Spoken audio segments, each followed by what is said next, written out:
प्रेम यानी स्नेह, लगाव, चाहत, अनेक नाम है इस भावना के।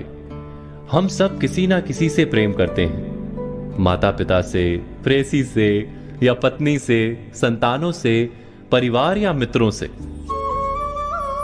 माता पिता से हमें सुरक्षा प्राप्त होती है, पत्नी या प्रेयसी से आधार प्राप्त होता है, संतानों से अभिमान और परिवार तथा मित्रों से संतोष मिलता है। अर्थात जीवन में सारे सुखों का अनुभव हमें प्रेम से ही प्राप्त होता है। और फिर भी वही प्रेम का संबंध सदा दुख का कारण बन जाता है। ऐसा क्यों होता है?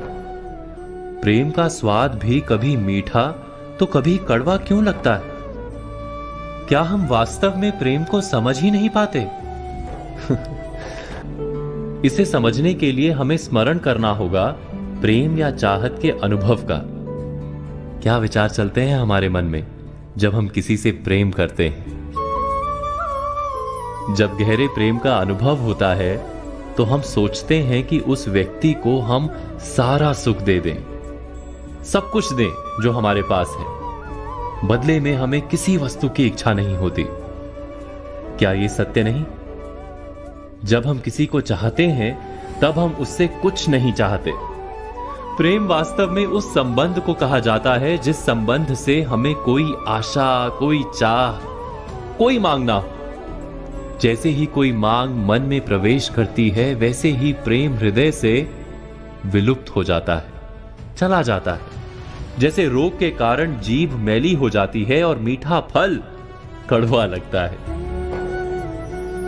आशा, इच्छा, चाह या मांग, इन सब के कारण मन को मैला कर देते हैं और मीठा प्रतीत होने वाला प्रेम भी कड़वा बन जाता है।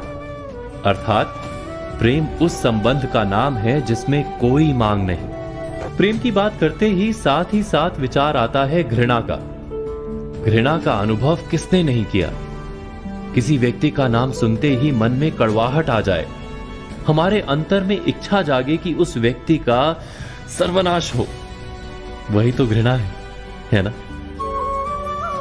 उसी व्यक्ति ने हमारे प्रेम को ठुकराया, हमारी कोई संपत्ति चुराई अथवा कारोबार में हमें धोखा दिया।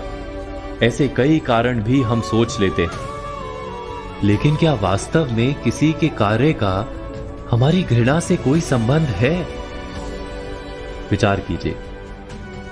एक धर्म के मानने वालों को दूसरे धर्म के मानने वालों के प्रति घृणा होती है। वहां तो किसी ने दूसरे को सीधा नुकसान नहीं पहुंचाया। हमारे मन में किसी के लिए घृणा क्यों जन्म लेती है? क्या इसका संबंध किसी के कार्य से है या सिर्फ हमारे मन से है? विश्व के सारे धर्म तो प्रेम और शांति का संदेश देते हैं, है ना? वास्तव में जब कोई प्रेम संबंध तोड़ता है तो हमें डर लगता है कि हम जी नहीं पाएंगे। कोई कारोबार में धोखा देता है तब हमें डर लगता है कि हम गरीब हो जाएंगे।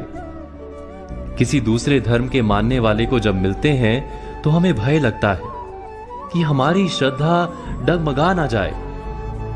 अर्थात हमारी घृणा का संबंध किसी की मान्यता अथवा कार्य से नहीं जुड़ा है, वो केवल हमारे हृदय के भय अथवा डर से जुड़ा है।